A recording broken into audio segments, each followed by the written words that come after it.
welcome to our first webinar. This is Lucas Barwitt speaking, the Medical Director of the Swiss Bionic Solutions.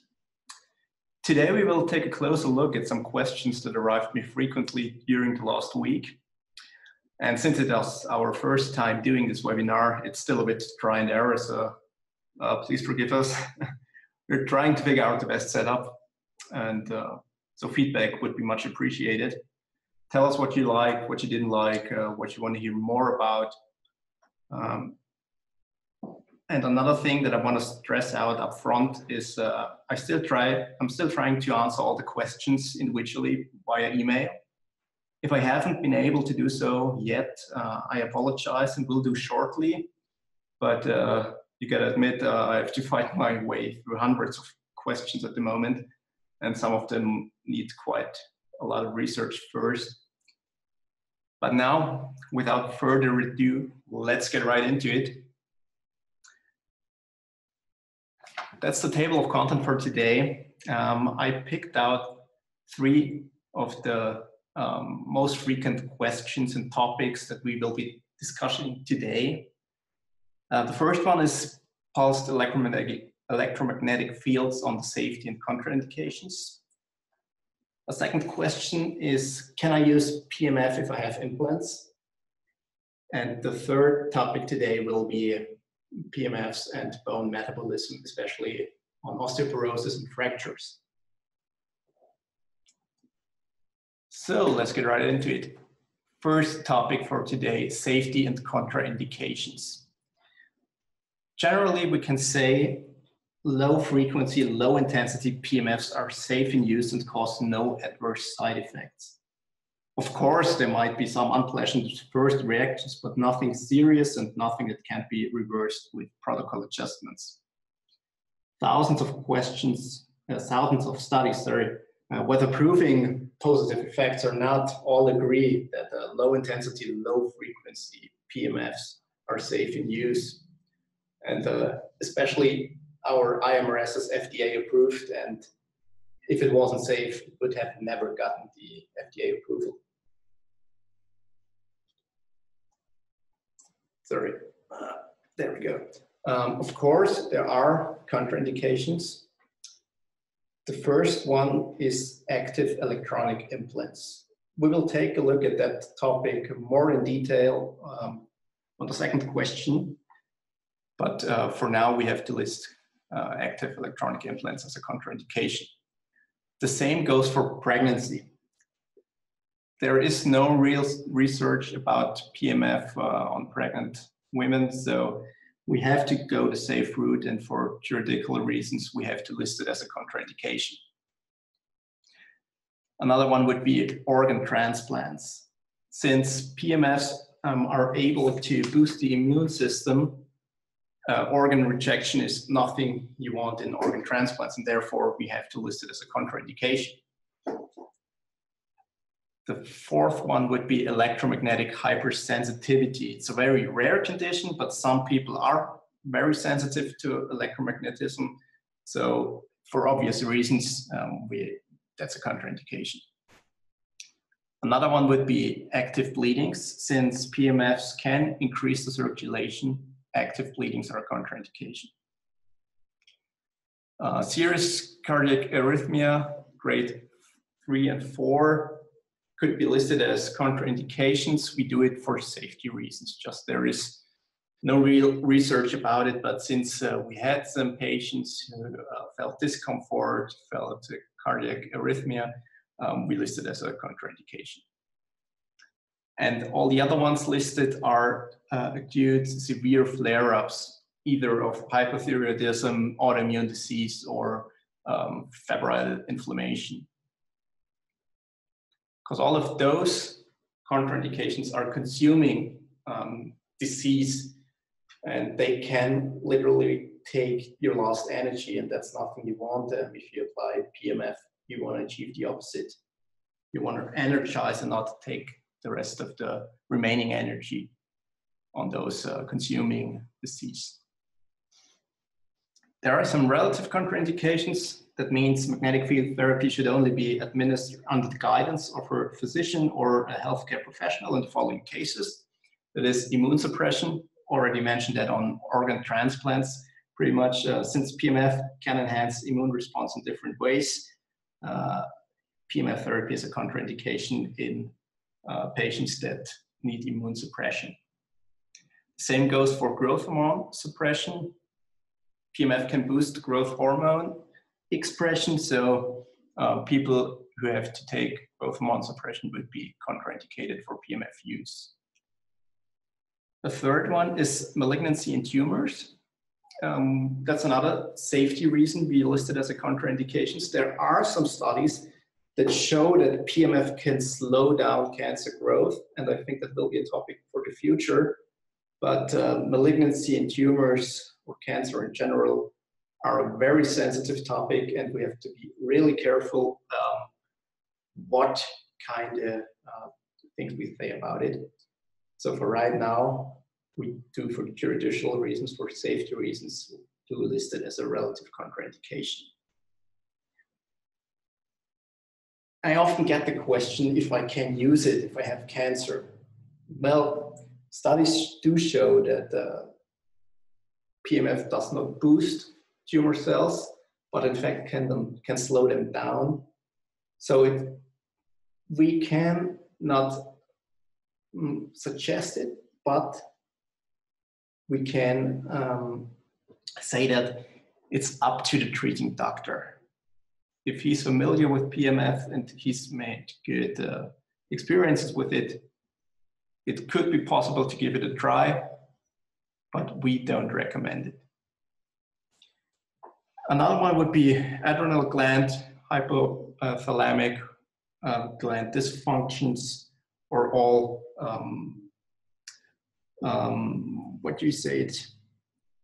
all endocrinologically significant disease.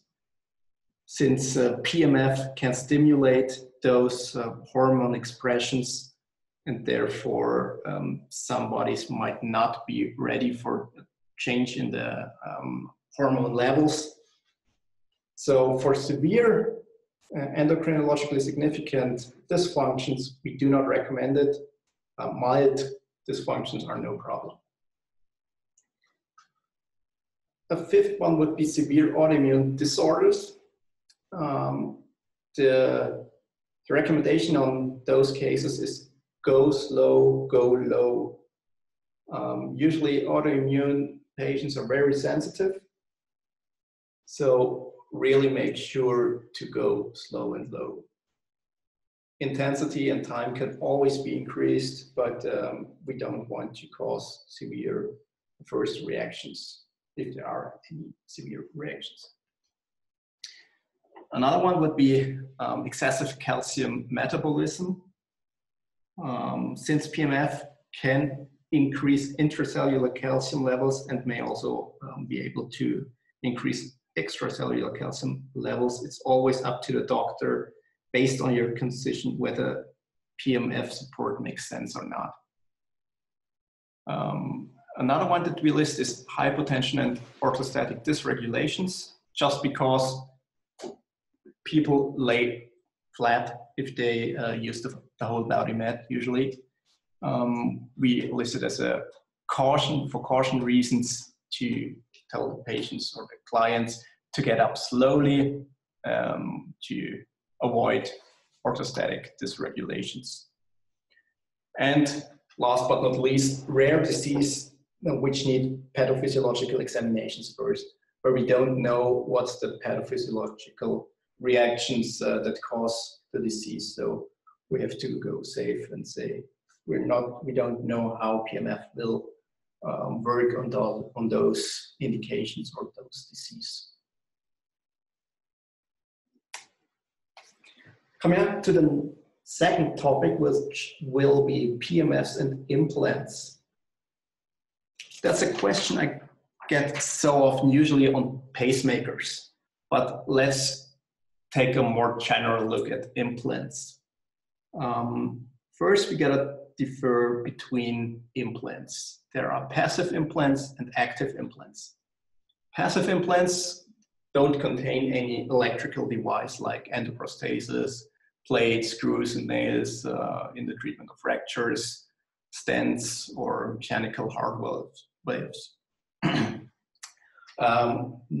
Those don't cause any problems with weak magnetic fields in the micro-Tesla range. If they did, all those patients would have problems in their everyday life since they're exposed to the electromagnetic field of our Earth in the micro-Tesla range. Active implants, however, contain an electrical device. Those include pacemakers, implantable cardioverter defibrillators, insulin pumps, cochlear implants, neurostimulators, etc. There are several ones. And whenever there's an electrical device implanted, interference is possible. So we do list it as a contraindication. Now, can I use PEMFs with an active implant? There are two answers to that question. The first one is short. No, we list it as absolute contraindications, just for judicial reasons.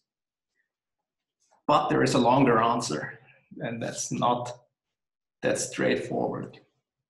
There has been a very interesting study on the IMRS by the Department of Cardiology of the Medical University of Vienna, the capital of Austria.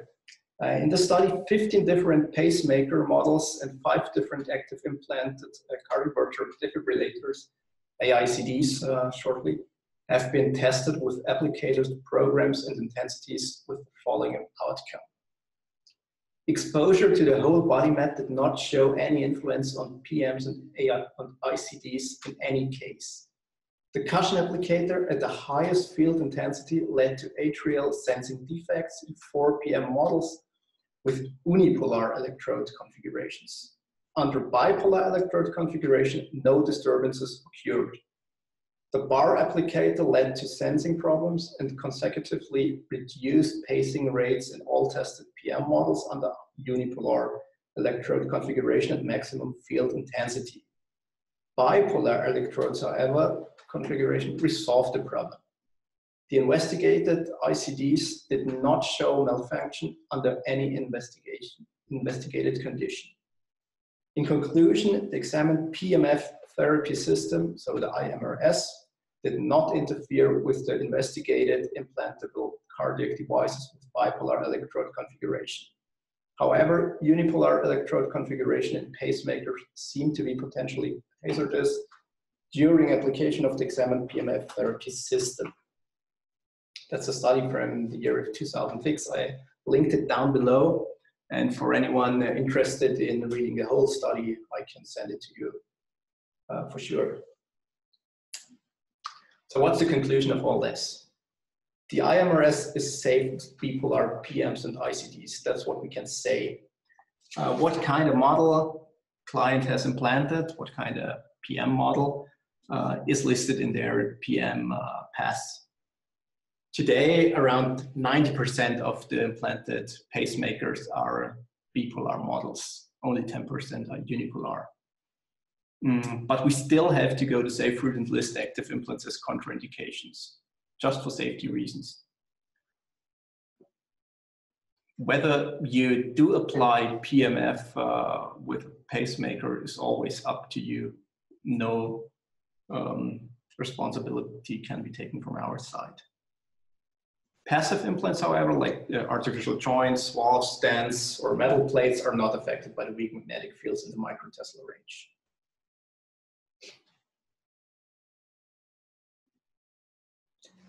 That already brings us to our third topic today, which is PMFs and the bone metabolism. This topic will be by far the longest or the most in detail.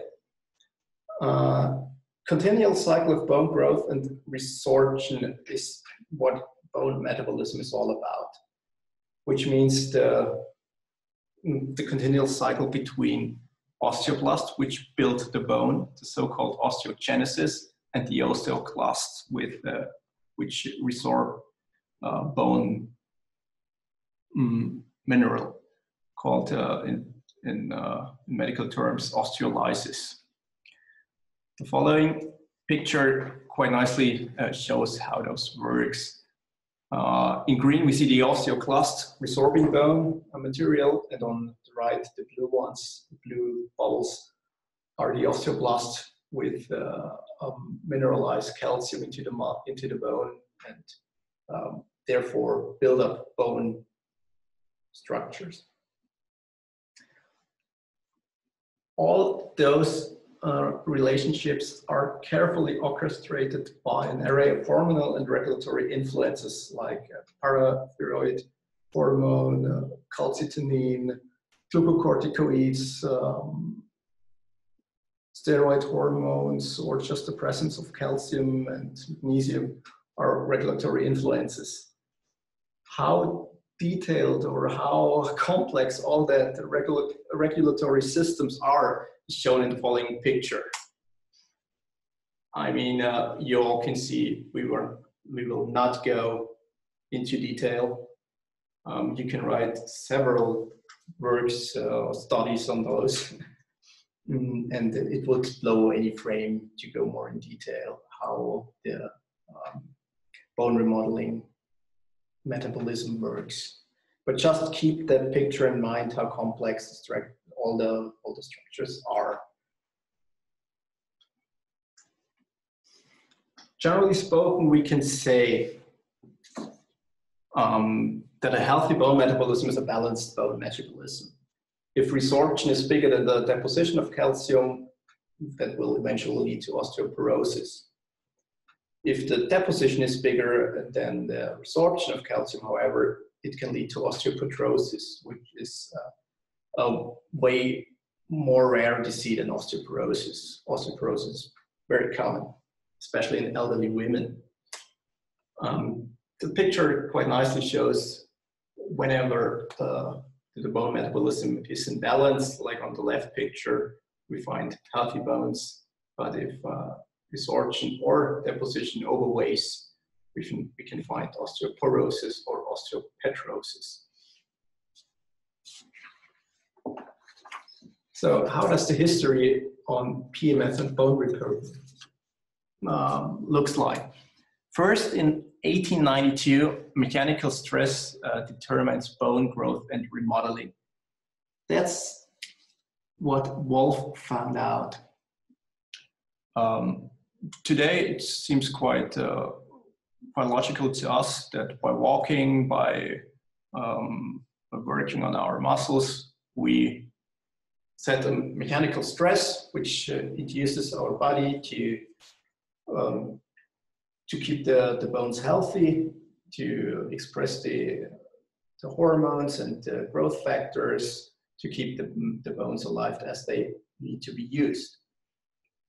Then in 1953, Yasuda revealed that bending the long tubular bone is related with the development of electric currents. In this instance is defined as the piezoelectric phenomenon. So for the first time, we could see how electric currents and therefore magnetism, since electricity and magnetism go hand in hand, take an influence on our bones, on what we thought so far chemical and physiological ways our body works.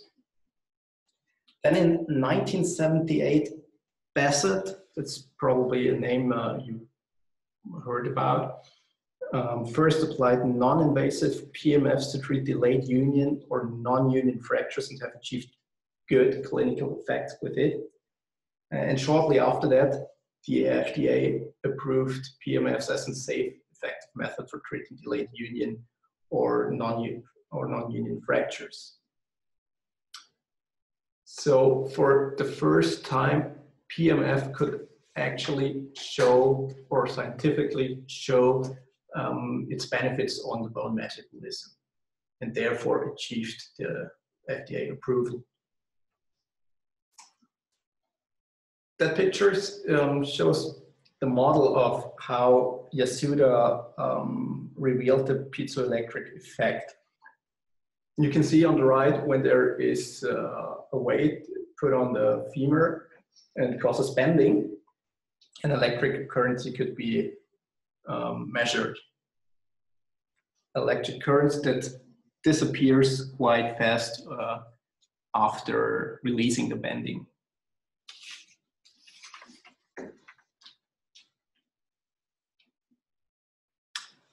So now what happens exactly on a cellular level? I get that question quite a lot. People always say, I need to understand what happens exactly on a cellular level. I need to explain it to clients. They want to know it. And it's not that easy. Let me say that first. Remember the picture from the beginning with all the signaling pathways in the bone metabolism. Yep, it's about that complicated. But in 2018, so this year, Yuan et al. Published a very beautiful study where they concluded all the signaling pathways we do know today about that take influence on the bone metabolism, on how PMF works on bones and on, therefore, osteoporosis, the treatment of fractures, etc. I listed them all here. 8 are known so far. Of course, what we all expect was the calcium signaling pathway and the voltage-gated calcium channels. Different ones were WNT, beta-catenin, the mitogen-activated protein kinase, the fibroblast growth factors, and vascular endothelial growth factors that both take influence on the osteogenesis as well as on the angiogenesis on PMF application. Then there's the transforming growth factors and the bone morphogenic proteins, the insulin-like growth factors, the Notch receptor and its ligand DLL4, cyclo-AMP, and the protein kinase A. We will not go into further detail because that would really blow the frame. I made an PDF which concluded all those signaling pathways and the findings in the study by Yuan et al., the underlying signaling pathways and therapeutic applications of pulsed electromagnetic fields in bone repair. If you're interested, just give me a short message, a short reply if you will, and I will send it to you. So what's all the conclusion about this study, or what can we say about PMF and bone repair? The promotional effects of PMFs on osteogenesis and angiogenesis in bone repair have been well established in either vitro or in vivo animal studies. Several key signaling pathways involved in PMF-induced bone repair are known today, and moreover, several decades of PMF applications in the treatment of skeletal diseases have clearly proven its potential benefit in augmenting bone repair. That's what Yuan et al.'s conclusion to all their findings were. So what exactly is osteoporosis and how does PMF work in it? Osteoporosis is a systemic skeletal disease characterized by low bone mineral density. As we've seen before, resorption of bone material is bigger than the deposition, so it slowly but surely decreases. Most affected are elderly women, women after 50, after 60, postmenopausal women, but also men can be affected, of course.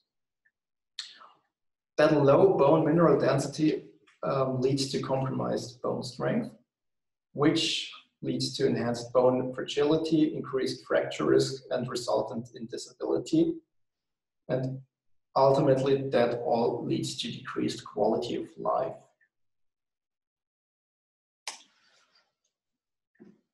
Here I listed 4 studies on osteoporosis. The first one is the Big NASA studies, which concluded that PEMFs were verified to be equally effective with mechanical stimulations in maintaining and improving bone mass according to experiments. Tabor and al. Did a study with 20 women with postmenopausal osteoporosis, which were treated with pulse electromagnetic fields. In their 6-week clinical study, they came to the conclusion that the treated value was elevated notably in bone material density. So PEMFs do work on improving osteoporosis.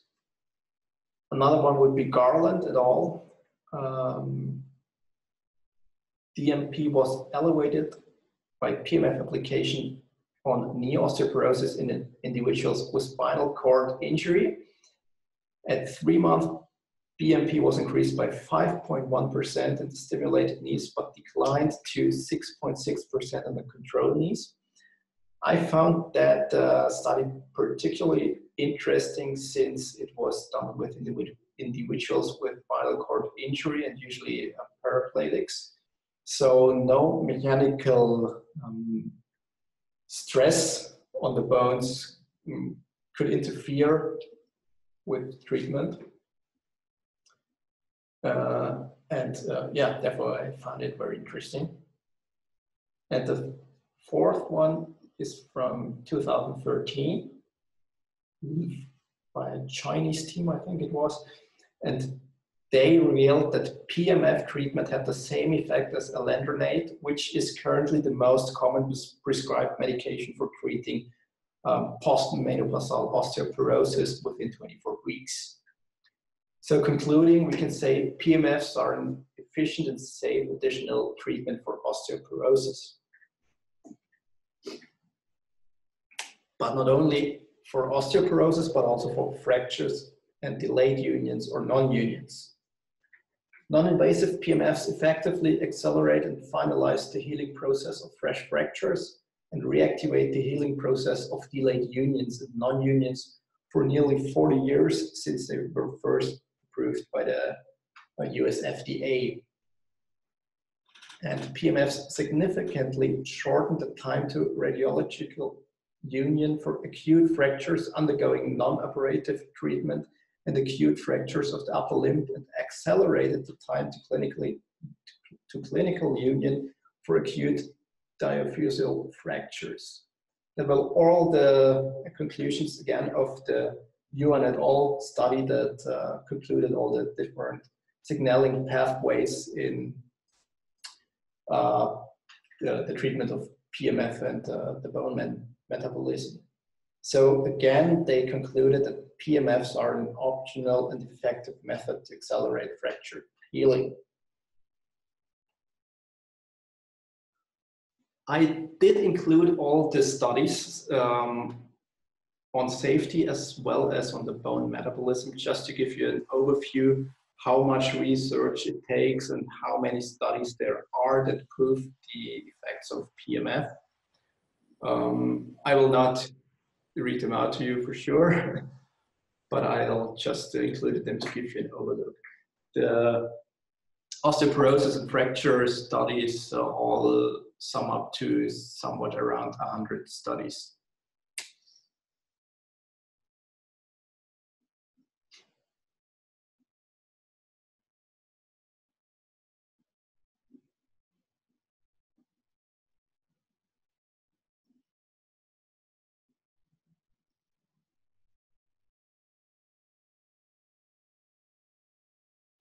So to anyone who's interested, I can send you the list. You can all take a look at all the studies. It will take you quite some time to go through them, but for sure there's interesting information there. If you want a short way, I can again point out my PDF I did on PEMFs and the bone metabolism and the signaling pathways, and can send those to you. Just give me a short note and I will do so. That would be the end of my webinar for today.